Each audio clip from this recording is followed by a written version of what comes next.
What I did learn, however, which has had some value, was we had great fun. It was a fabulous journey. But, think of it. So I took my backpack and I teamed up with some people that I hardly knew, but I just thought had potential. And we checked everything out. We thought, man, this knowledge that we have is exactly what's needed in this country at this time. How on earth do we do it with basically no money? And again, I didn't want to take project funding because everyone I talked to in NGOs and so on, I know a lot of people now, they didn't believe in what we were doing. I said, this is what we're going to do. This is the problem. This is how we see it. We're going to fix it like this. Nobody believed in it. So we thought, okay, we have to actually develop this and find the solutions and show people how it works. And then we can go from there.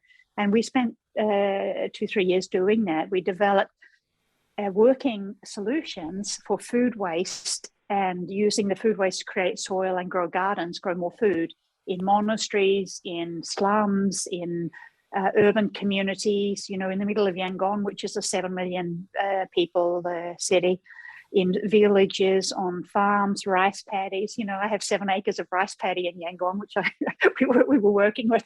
It's a great thing to collect in your life, to have a 7-acre farm with rice paddy.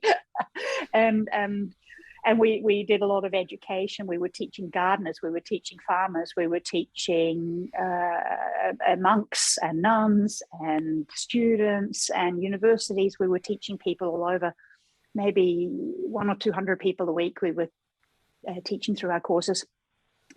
So we did all of these things and we worked out the solutions. This is what you do with market waste from the wet markets, on the local markets. We were doing 0.5 ton to 1 ton a day of market waste, converting that into soil. So we developed all of these practical solutions and started training people on how to do it.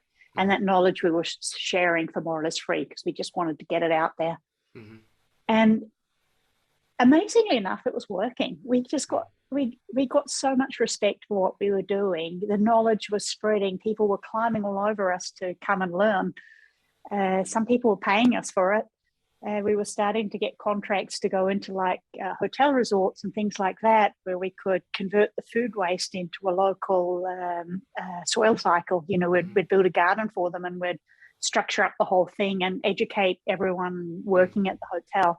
And from then on in, they'd have no more food waste and they'd be growing their own food. So we had contracts going for all that. And that knowledge, which in the end has all crashed and gone up in flames in Myanmar, basically, I have been able to get out to some extent to colleagues that I work with in other countries, in Thailand and the Philippines, Vietnam, Cambodia, here and there and everywhere. So it's not completely wasted. We learned a lot of things and we've managed to share that a little bit. But it's not